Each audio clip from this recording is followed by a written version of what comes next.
Amen. Alléluia. On va se mettre debout pour pouvoir louer le Seigneur ensemble. Alléluia.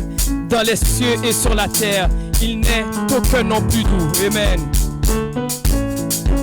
On va taper des mains, on danse devant notre Dieu, se sent libre. Dans les cieux et sur la terre, il n'est aucun nom plus doux. Aucun que mon cœur préfère. Aucun que mon cœur préfère. Oh nom de Christ pour nous. Quel beau nom, quel beau nom, quel beau nom, quel beau nom, quel beau nom, porte loin de l'éternel. Quel beau nom, quel beau nom, quel beau nom, quel beau nom. Que celui d'Emmanuel. Quelque grand que soit un homme, quelque grand que soit un homme, qu'il soit presque, qu'il soit roi, qu'il soit presque, qu'il soit roi. Quelque encore dedans, Jésus est plus fort pour moi. Oh, quel beau nom, quel beau nom, quel beau nom, quel beau nom, porte loin de l'éternel. Alléluia, quel beau nom, que celui d'Emmanuel. Les séraphins, les accords, portent des noms glorieux. Et le plus beau, et le plus nom des anges.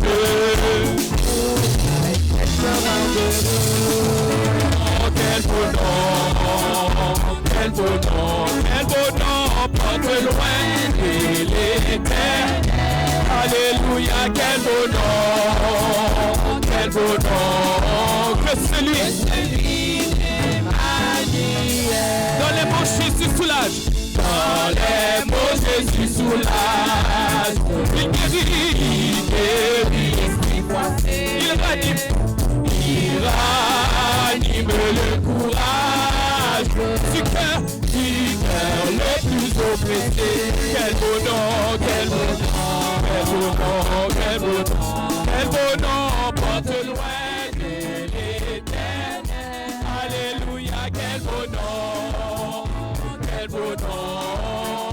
que celui d'Emmanuel.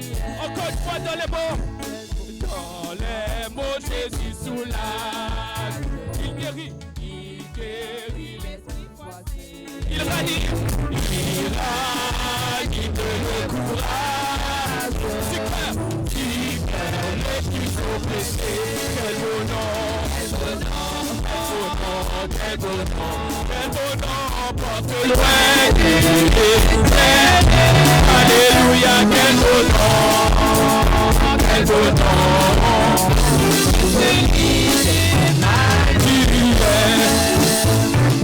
Il m'a sauvé, il m'a sauvé, oh, il m'a sauvé, il m'a sauvé, oh, il m'a sauvé, il m'a sauvé, il m'a sauvé, il m'a sauvé, oh, il m'a guéri, oh, il m'a sauvé, il m'a sauvé, oh, il m'a béni.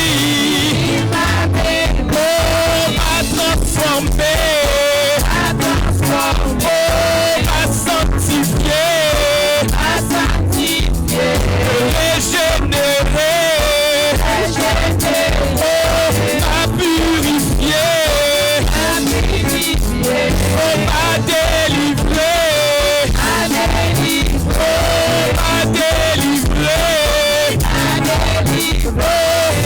protégé,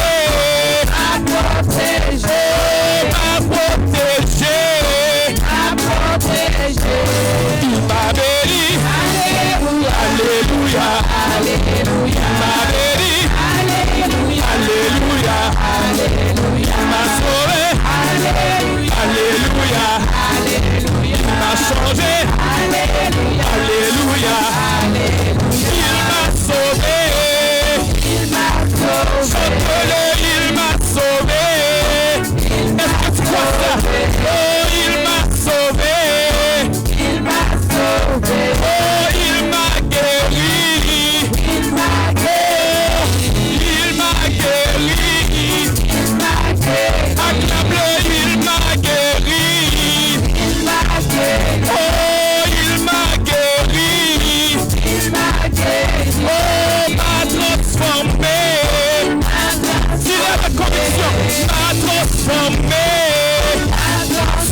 Regarde Dieu m'a transformé.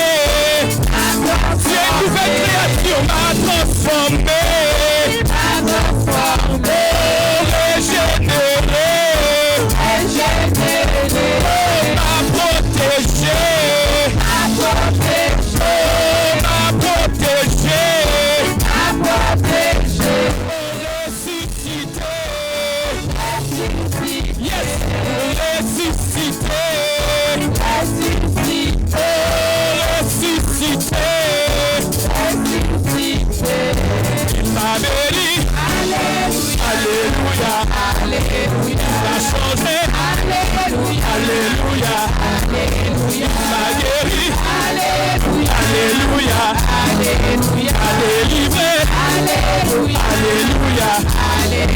C'est la victoire. Alléluia. C'est la victoire. Alléluia. C'est la victoire. Alléluia. Le Tout-Puissant. Alléluia. Le Roi des Rois. Alléluia. Le Yahweh. Alléluia. Le Prince de paix. Alléluia. Le conseiller. Alléluia. Shaddai. Alléluia. Adonai. Alléluia. Le roi. Alléluia. Il m'a sauvé. Avec joie, il m'a sauvé. Que sourire, il m'a sauvé. Est-ce que il m'a sauvé? Si tu crois, il m'a sauvé. Il donne la vie. Oh, il me donne la vie. Toi qui es sur vous, il me donne la vie. Il me donne la vie. Il m'a sauvé. Alléluia. Il m'a béni. Alléluia. Il m'a béni. Alléluia. Il m'a béni. Alléluia.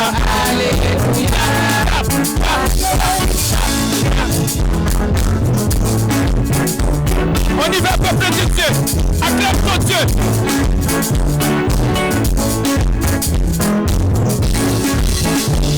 Avec un sourire. Non, non, non. Non, non, non, ne failliront. Les promesses de Dieu ne failliront jamais.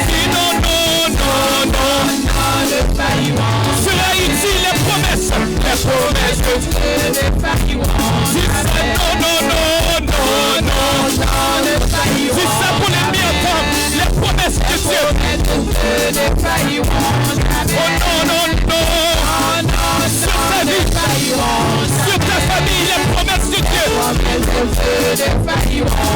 Encore une fois, dis non. Non, non, non. Voilà ta situation ce matin. Il ne change pas, il est le même. Si la promesse de Dieu, si c'est avec conviction, dis Satan, Satan est menteur. Si les promesses de Dieu ne failliront, avec puissance dit, Satan est menteur. Les promesses de Dieu, encore une fois, dis Satan est menteur. Si les promesses, si les pour Haïti, si les pour le Québec, oh, les promesses de Dieu, parce qu'il est le roi des rois, non, non, non, non, il est au contrôle de toutes choses, et les promesses de Dieu, non, non, non, non, non, si les promesses de Dieu, s'il a de forte conviction, dit non, non, non, non, il ne change pas les promesses de Dieu. Tout le monde ensemble dit non, non, promesses de Dieu ne failliront. Encore une 17 ans. Satan est menteur, c'est lui qui va. Les promesses de Dieu ne failliront jamais. 17 ans, Satan est menteur. Les promesses de Dieu, il est supervis. 17 ans est menteur. Satan est menteur. Si la promesse de Dieu ne failliront jamais. Alléluia, Satan est menteur. Les promesses de Dieu ne failliront. Avec un sourire, dis non, non, non. Non, non, non, ne failliront. Alléluia. Les promesses de Dieu, même quand tout est noir, ces promesses restent vraies. Sa parole est oui et amen. Encore une fois, dis non. Non, non, non, ne failliront jamais. Si les promesses de Dieu ne failliront jamais. Non, non, non. Non, non, ne failliront jamais. Si la promesse de Dieu ne failliront une dernière fois avec force. Non, non, non, ne failliront jamais. Les promesses de Dieu ne failliront jamais. Alléluia! Alléluia! Alléluia! Alléluia! Alléluia! Merci Seigneur. Vous pouvez vous mettre.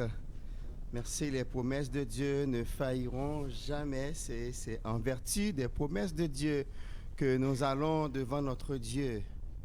Nous allons devant lui avec tout ce que nous avons dans notre vie, dans notre cœur, les défis devant nous, les enjeux qui sont devant nous, les obstacles qui sont devant nous, mais aussi avec notre cœur plein de reconnaissance à l'égard de notre Dieu. Prions le Seigneur. Cher Seigneur, merci. Nous bénissons ton nom, nous élevons ton nom et nous te psalmodions pour le Dieu que tu es, Dieu fidèle, Dieu puissant, le Dieu qui nous aime.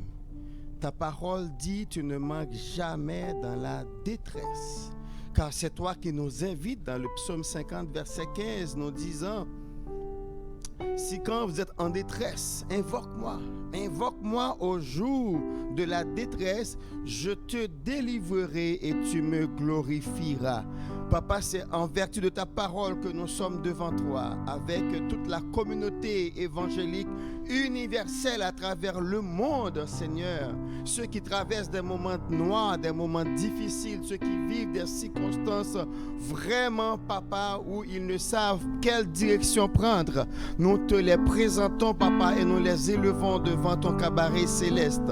Papa, nous prions pour beaucoup de chrétiens qui sont persécutés à travers le monde. Et nous te prions, Seigneur, pour beaucoup de chrétiens, Seigneur, qui ont des problèmes juste parce qu'ils connaissent ton nom. Mais Papa, nous avons les yeux dans le psaume 91 qui dit, puisqu'il connaît mon nom, il m'invoquera, je lui répondrai, je serai avec lui dans la détresse, je le délivrerai, je le glorifierai et je lui ferai voir mon salut. Oui, Seigneur, nous tenons sur tes promesses, Papa, que quelles que soient les circonstances, tu as un mot. Tu as un mot, Papa. Ce matin, nous portons devant toi ceux qui souffrent, ceux qui sont malades, ceux qui sont chez eux ou à l'hôpital. Nous pensons à notre cher frère, Seigneur, qui est à l'hôpital, mais qui compte sortir demain. Mais Papa, il y en a qui sont à l'hôpital, qui ne savent pas quand ils vont sortir. Et nous te prions de visiter les hôpitaux, Papa, et de dire un mot. Tes serviteurs qui sont découragés, déprimés, Seigneur. Des familles qui sont découragées, déprimées. Ils sont tous devant toi. Des églises qui ont perdu leur lieu de culte. Des communautés, Père, qui ne savent où se réunir. Nous te les présentons, Papa. Et nous te prions de les rencontrer, quel que soit le lieu où ils se réunissent. Et de leur faire grâce. Quant à nous, nous te remercions de ce que nous avons encore un endroit où nous pouvons nous réunir. Et merci, Père Saint, tu marches avec nous de jour en jour et tu nous aides à faire des progrès même inimaginables, mais tu le fais et toute la gloire te revient. Papa, nous te prions pour nos amis qui sont en train de nous suivre maintenant sur YouTube. Nous te prions, Père, là où ils sont, de les rencontrer et de dire un mot, Papa, que personne ne peut prononcer pour eux seulement. Prononce une parole pour les délivrer. Prononce une parole pour leur guérison. Prononce une parole pour leur relèvement. Prononce une parole pour leur consolation. Prononce une parole, Seigneur, afin que la différence puisse être faite dans leur vie et qu'on puisse dire, c'est de l'Éternel que cela est venu et c'est un prodige à nos yeux. Papa, ton serviteur va gravir la chair pour ta parole. Nous te prions, Père, de l'oindre d'une huile spéciale, de lui donner un message spécial, Papa, afin que chaque cœur à l'écoute puisse trouver un réma pour notre croissance spirituelle. C'est la prière que nous t'adressons au nom et par les mérites de Jésus qui vit et qui règne au siècle des siècles. Amen. C'est ma joie, une fois de plus, de vous présenter Pasteur Timothée Jovin, qui inlassablement vient nous enseigner chaque 3e dimanche du mois. C'est un infatigable. Pasteur Timothée, nous vous cédons la chair. Enseignez-nous selon que le Seigneur vous donne. Alors,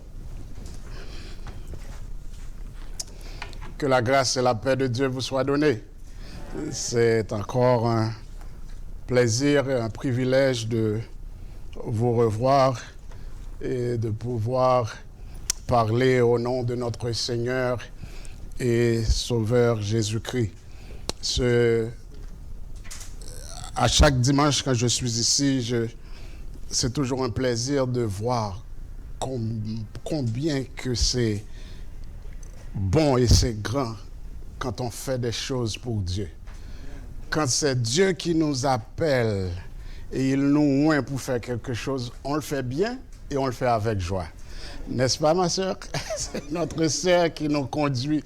Je prends plaisir à la regarder, comment elle prend plaisir dans ce qu'elle fait. Elle le fait avec joie et elle le fait bien. Donc, nous remercions le Seigneur pour notre sœur et pour le don que Dieu lui a donné et qu'elle utilise pour la gloire de notre Seigneur et Sauveur Jésus-Christ.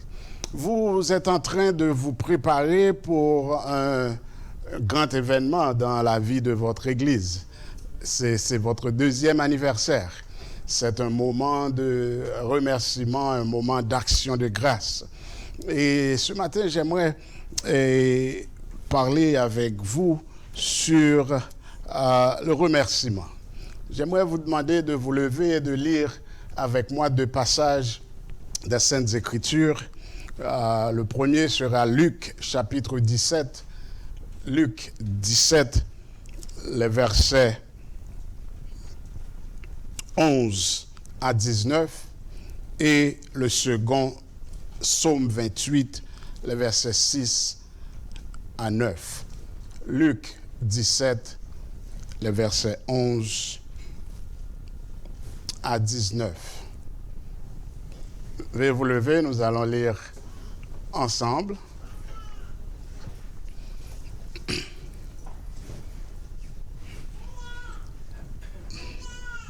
Ensemble, Jésus, se rendant à Jérusalem, passait entre la Samarie et la Galilée. Comme il entrait dans un village, 10 lépreux vinrent à sa rencontre. Se tenant à distance, ils élevèrent la voix et dirent, « Jésus, Maître, aie pitié de nous. » Dès qu'ils les eut vus, il leur dit, « Allez vous montrer au sacrificateur. » Et pendant qu'ils y allaient, il arriva qu'ils furent guéris. L'un d'eux, se voyant guéri, revint sur ses pas, glorifiant Dieu à haute voix. Il tomba sur sa face aux pieds de Jésus et lui rendit grâce. C'était un Samaritain. Jésus, prenant la parole, dit, « Les 10 n'ont-ils pas été guéris? Et les 9 autres, où sont-ils? ne s'est-il trouvé que cet étranger pour revenir et donner gloire à Dieu? Puis il lui dit, lève-toi, va, ta foi t'a sauvé. Amen. Psaume 28, le verset 6 à 9.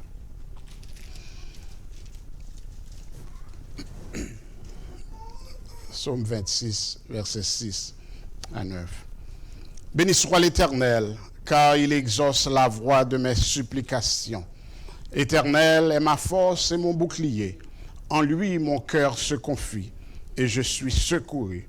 J'ai de l'allégresse dans le cœur et je le loue par mes chants. L'Éternel est la force de mon peuple. Il est le rocher des délivrances de son roi. Sauve ton peuple et bénis ton héritage. Sois leur berger et leur soutien pour toujours. Amen. Parole du Seigneur. Veuillez vous rasseoir. Je vais juste demander à Pasteur Alain de prier pour le message une autre fois. Depuis mon arrivée ici, je suis assis et le Seigneur m'a demandé de demander à Pasteur Alain de prier pour le message. Donc, je ne fais qu'obéir. Nous te rendons grâce, Seigneur Dieu Tout-Puissant, notre cher, très cher Seigneur. Merci pour tout ce que tu fais pour nous. Merci pour ta protection. Merci de nous guider. Merci de nous diriger, Seigneur. Et maintenant, mon Dieu, je te demande de mettre ta main sur notre frère. Bénis-le.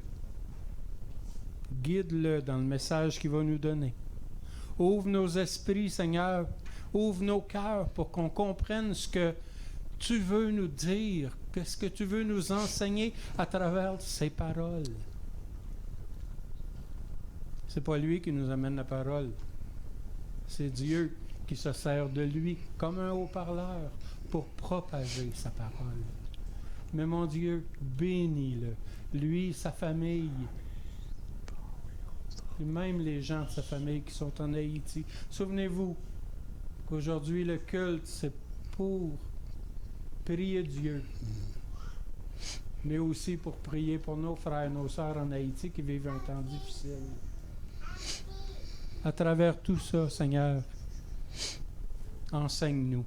Enseigne-nous comment tu veux qu'on réagisse, comment tu veux qu'on vive notre vie dans les prochains temps, jusqu'à temps qu'on aille te rejoindre. Enseigne-nous, Seigneur, et utilise ton serviteur. Et on te rend grâce. Amen. Amen. Amen. Amen. Combien de fois nous retrouvons-nous à inciter nos enfants à dire merci? À chaque fois qu'un ami leur donne quelque chose, à chaque fois que quelqu'un fait quelque chose pour eux, nous leur disons, et maintenant, qu'est-ce qu'on dit? Merci. Merci.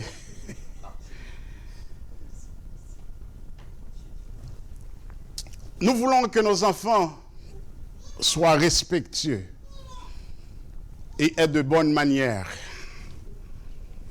Et c'est pourquoi nous les apprenons à dire merci, n'est-ce pas? Mais je me demande si, dans notre tentative de produire des enfants bien élevés, des enfants respectueux, nous ne négligeons pas la gratitude qui contient dans ce petit mot « merci ». Nous voulons juste avoir des enfants bien élevés. Des fois, les enfants ils disent merci parce que nous leur demandons de dire merci. Ok, merci. Et c'est fini. Mais amenons-nous nos enfants à un endroit où la gratitude est plus qu'une simple politesse, mais une partie reconnaissante de leur personnalité. Mais avant tout, sommes-nous à cet endroit où la gratitude est une partie reconnaissable de notre personnalité? Sommes-nous reconnaissants? Sommes-nous des chrétiens, des gens reconnaissants? La gratitude, mes frères et sœurs, est bien plus qu'une comparaison de notre situation avec quelqu'un d'autre. Des fois, nous regardons les autres et merci Seigneur, je ne suis pas dans cet état-là. Merci Seigneur, je ne suis pas comme... La reconnaissance, c'est bien plus que d'avoir suffisamment de nourriture, que d'avoir une bonne maison, une maison chaude ou froide, surtout dans cette semaine qui vient de passer.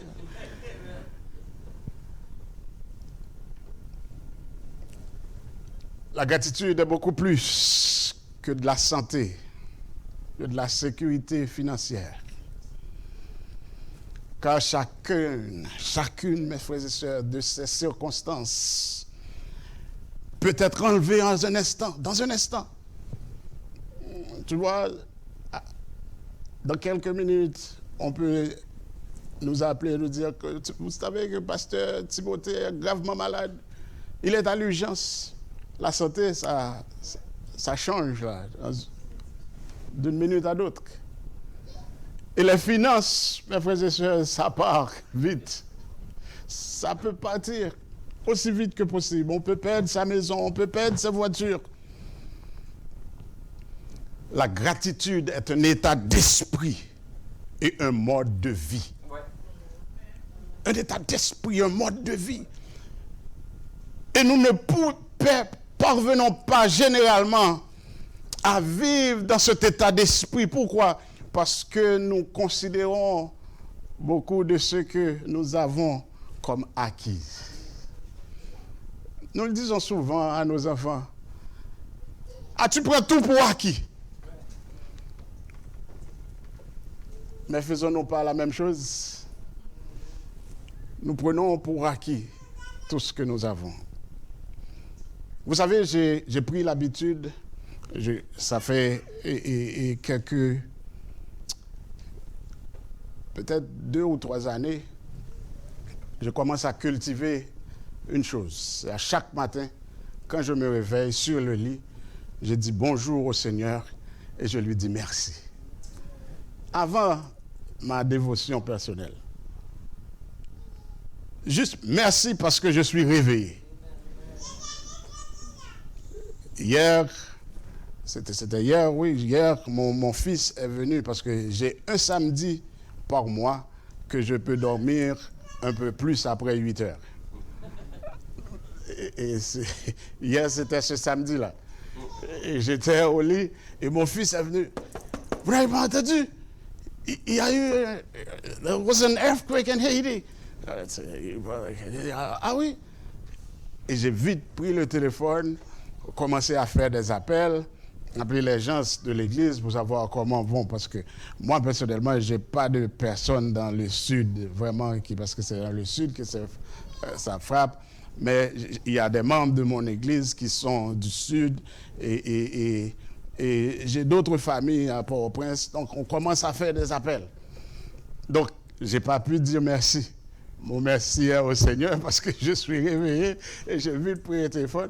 Et dans ma prière de midi, j'ai dit, Père, je te demande pardon parce que je me suis laissé emporter parce que je pouvais rien faire.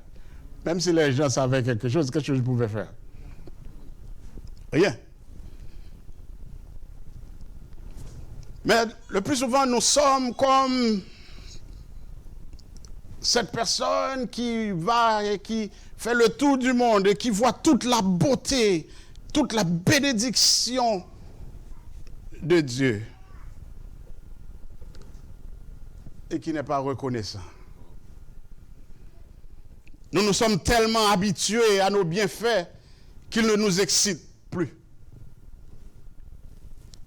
et ne nous suscitent plus de gratitude, car nous les considérons comme acquis. Chaque jour, je me suis réveillé, chaque jour, je me réveille. C'est de l'habitude.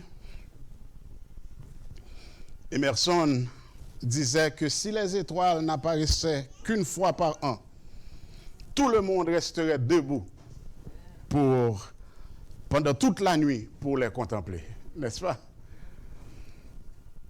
Nous avons vu les étoiles si souvent que nous ne prenons plus la peine de les regarder. Parce que les étoiles sont là chaque soir. Mais lorsqu'on dit qu'on va avoir une éclipse solaire, il y a des gens qui achètent des jumelles, il y a des gens qui achètent des télescopes parce qu'ils veulent voir ça, parce que ça n'arrive pas chaque jour. Mais de la même manière, mes frères et sœurs, nous nous sommes habitués à nos bénédictions. Et franchement, nous sommes devenus gâtés. Gâtés. Ma femme me dit souvent, tu gâtes tes enfants. Les enfants sont gâtés. Parce qu'à chaque fois qu'ils demandent quelque chose, je leur donne. Donc ils prennent tout pour acquis. Et nous faisons la même chose avec Dieu. Nous prenons tout pour acquis. Dans l'évangile de ce matin, Luc nous raconte l'histoire d'un lépreux qui n'a pas été gâté. On s'est demandé pourquoi les 9 autres lépreux ne se sont pas revenus pour remercier Jésus. Mais nous ne nous intéressons pas aux 9 autres lépreux ce matin, mais à celui qui nous a donné cette leçon de reconnaissance.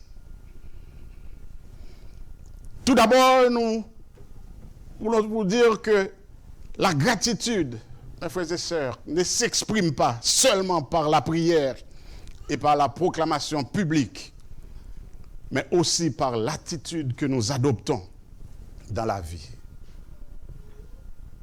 L'attitude que l'on adopte dans la vie prouve qu'on est quelqu'un de reconnaissant. Je doute que ce lépreux ait eu beaucoup de joie à avoir la lèpre. Je ne crois pas. Les lépreux étaient mis au banc de la société. Vous le savez déjà, ils devaient vivre en dehors de la ville. Ils devaient crier impur à chaque fois qu'ils voient que quelqu'un s'approche,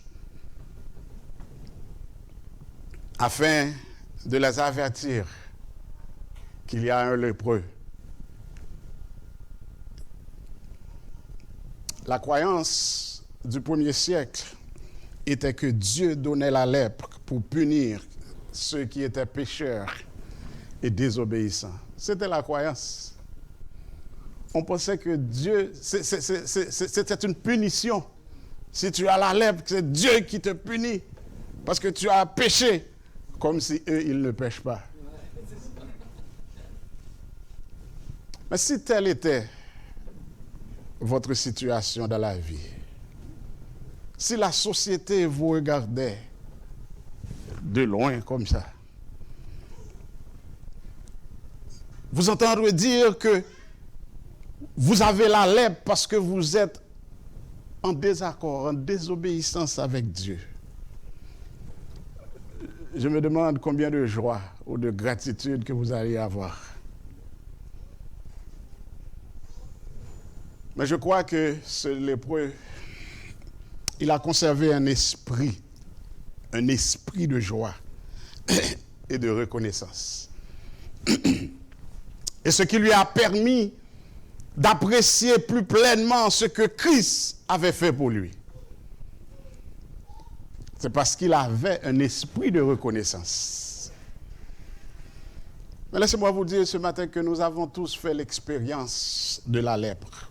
Pas la lèpre comme telle, mais un moment où nous nous sommes sentis séparés. Nous nous sommes sentis seuls, soit après la mort d'un être cher, soit après la perte d'un emploi, soit après un problème dans le mariage, un divorce ou quoi, soit après des problèmes dans la famille,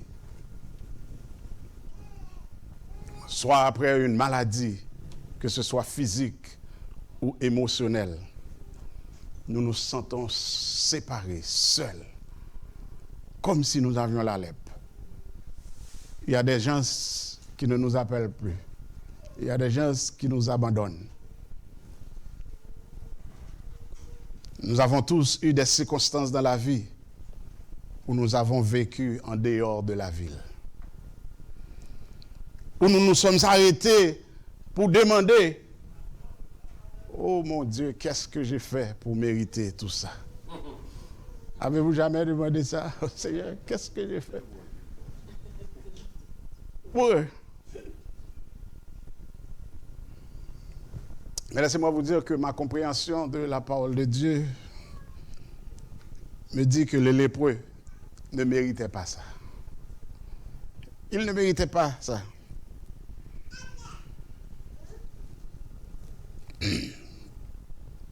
Mais quoi d'autre est-ce qu'on a de commun avec ce lépreux? Avons-nous quelque chose d'autre de commun avec lui? Partageons-nous aussi son attitude de reconnaissance? Ça, c'est la question de ce matin. Est-ce que nous partageons cette attitude? Votre vie représente-t-elle un esprit de gratitude?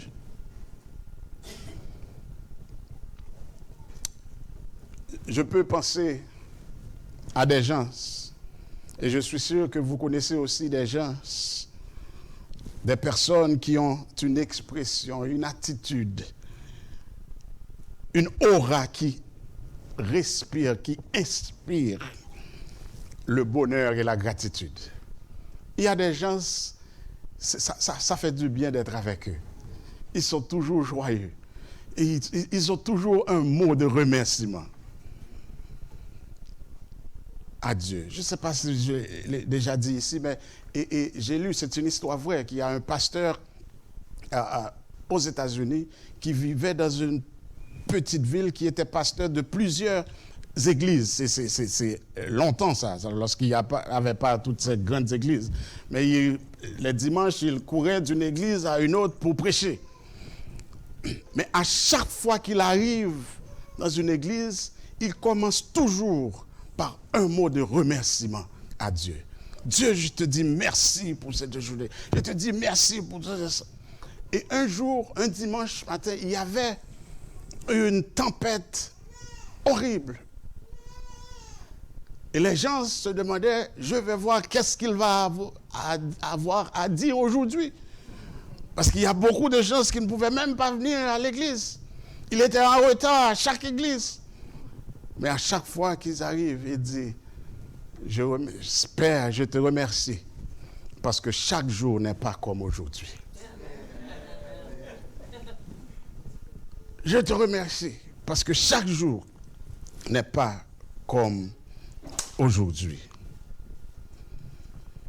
Faites-vous partie de ces personnes qui respirent la gratitude? Ou êtes-vous plutôt comme ceux dont la gratitude est basée sur la comparaison, ou ces gens-là qui se plaignent tout le temps? Vous savez, il y a des chrétiens qui se plaignent tout le temps. Les gens qui se disent chrétiens. Être reconnaissant, mes frères et sœurs, est bien plus qu'une comparaison de circonstances. Être reconnaissant, c'est bien plus qu'une prière privée ou une proclamation publique. Être reconnaissant s'exprime par votre attitude dans la vie. Et deuxièmement, le lépreux nous enseigne que la gratitude complète la guérison. La gratitude complète la guérison. Guérir signifie être complet. Et si les 10 lépreux ont trouvé la guérison physique, un seul a trouvé la plénitude. Celui qui était reconnaissant. Je ne suggère pas, mes frères et sœurs, que nous devons remercier Dieu pour les crises ou les douleurs. Mais je suggère que nous remercions Dieu pour sa fidélité et sa présence continue au milieu des crises. Je suggère que nous remercions Dieu pour la force et la croissance que nous exprimons pendant les crises. Je suggère que nous remercions Dieu pour l'appui de miséricorde qui nous submerge pendant les crises. les situations de crise, mes frères et sœurs, ne se terminent pas toujours comme nous les souhaitons. N'est-ce pas? Et la douleur que nous éprouvons, qu'elle soit physique ou émotionnelle, est bien réelle. Mais nous pouvons toujours trouver la guérison. Et nous pouvons toujours trouver la plénitude en maintenant un esprit de reconnaissance. Je crois que le lépreux a conservé un esprit de gratitude tout au long de son combat contre la lèpre. Et dans Psaume 28, le psalmiste d'aujourd'hui a certainement conservé un esprit de gratitude. Même si la première partie du psaume était un appel au secours, le psalmiste a crié son désespoir, implorant la délivrance de Dieu. Et ces paroles nous montrent qu'il a trouvé la plénitude. Il a dit que Dieu a entendu le son de ses supplications, que son cœur a confiance en Dieu et que Dieu est son refuge. La reconnaissance, c'est une attitude. La reconnaissance est un mode de vie. La reconnaissance permet à la guérison d'apporter la plénitude. Savez-vous pourquoi que la guérison de ce lépreux était spéciale? Et savez-vous pourquoi dans la lecture que nous avons faite ce matin, la Bible a pris le soin de mettre que c'était un Samaritain. La Bible racontait une histoire. Et puis soudainement, on a mis un point, on a dit que c'était un Samaritain. Pourquoi? Parce qu'il n'avait pas le droit. Parce que, qu'est-ce que Jésus les a dit? Allez vous montrer au sacrificateur. Il ne pouvait pas se présenter devant les sacrificateurs, il n'était pas juif. Donc il n'avait même pas droit à cette guérison. Et quand il a vu qu'il était guéri, il était tout excité. Il dit non, je peux. Il a remboursé le chemin, il est allé se jeter aux pieds du maître pour le remercier. Mes frères et sœurs, prenons rien pour acquis que Dieu a fait pour nous. Nous ne sommes pas dignes. C'est par grâce. Remercions le Seigneur pour la vie. Remercions le Seigneur de ce que vous et moi, nous pouvons être là ce matin. Tandis qu'il y a d'autres qui croupissent dans la misère et dans ce monde, dans le péché, dans ce monde. Et le lépreux nous enseigne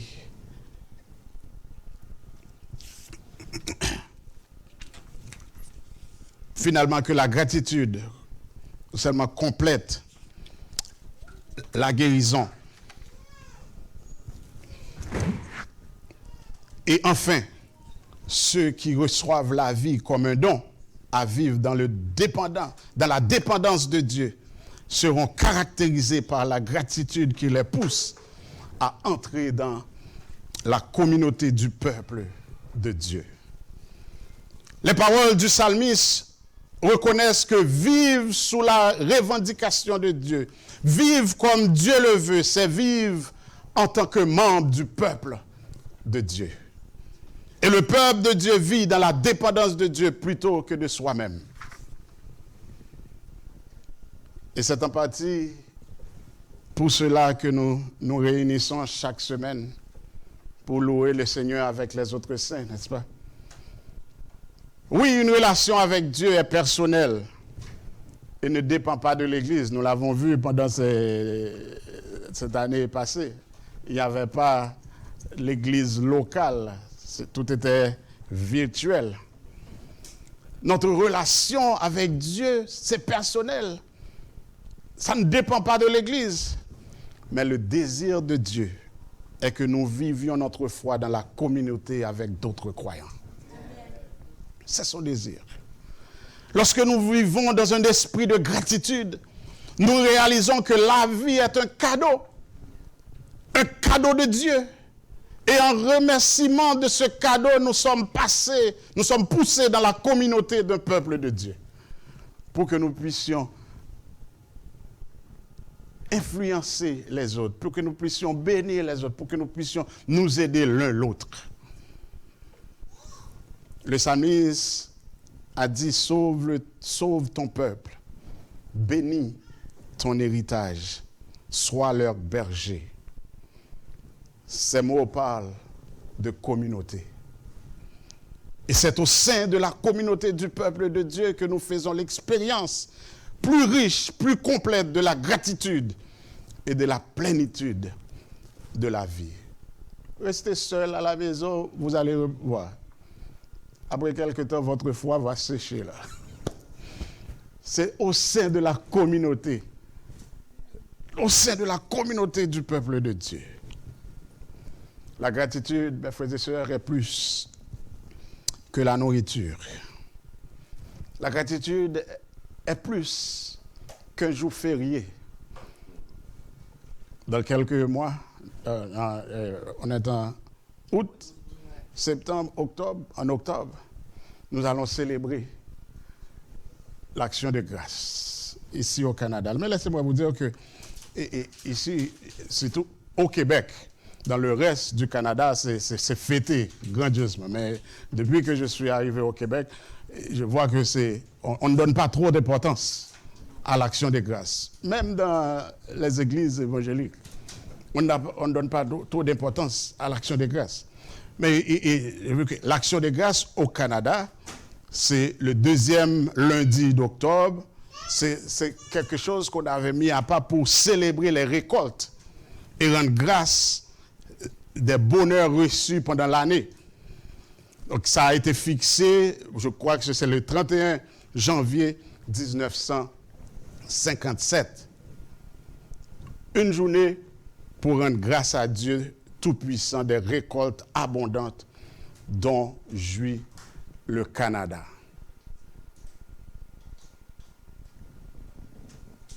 Mais ici, on ne donne pas. C'est une journée comme tous les autres. C'est pour les gens qui ont la journée fériée, on en profite pour faire tout ce qu'on veut, mais personne ne remercie Dieu. Personne ne remercie Dieu. Mais ce qui m'intéresse avec cette journée d'action de grâce, c'est que nos voisins du Sud ont cette journée aussi. Et j'ai vu la déclaration du président George Washington qui a pris ce jour de fête. Et j'aimerais partager avec vous une partie de cette déclaration. Certains mots dans cette déclaration m'intéressent et c'est pourquoi que je vais partager avec vous. George Washington a dit que, considérant que c'est le devoir de toutes les nations de reconnaître la providence de Dieu Tout-Puissant, d'obéir à sa volonté, d'être reconnaissante pour ses bienfaits, et humblement implorer sa protection et sa faveur, et tandis que les 2 chambres du Congrès m'ont par leur comité mixte demandé de recommander au peuple des États-Unis qu'un jour public d'action de grâce et de prière soit observé en reconnaissance aux nombreux signes de faveur de Dieu Tout-Puissant, particulièrement en ayant donné au peuple les moyens d'établir pacifiquement une forme de gouvernement pour sa sûreté et son bonheur. Maintenant donc, je recommande et assigne que le premier jeudi après le 26e jour de novembre soit consacré par le peuple de ces États au service du grand et glorieux être qui est l'auteur bienfaisant de tout ce qu'il y a eu, qu'il y a et qu'il y aura de bon. Nous pouvons alors nous unir en lui donnant notre sincère et humble remerciement et humble merci pour son soin et sa protection appréciée du peuple de ce pays avant que celui-ci ne soit devenu une nation de pitié. Auteur bienfaisant, humble remerciement, obéissance à sa volonté, reconnaissance pour ses bienfaits. Ce sont des phrases prononcées par un président il y a environ 200 ans. Mais ces phrases sont dans la Bible et elles ont été prononcées par des rois, par des serviteurs de Dieu, des milliers d'années, depuis le commencement de la création.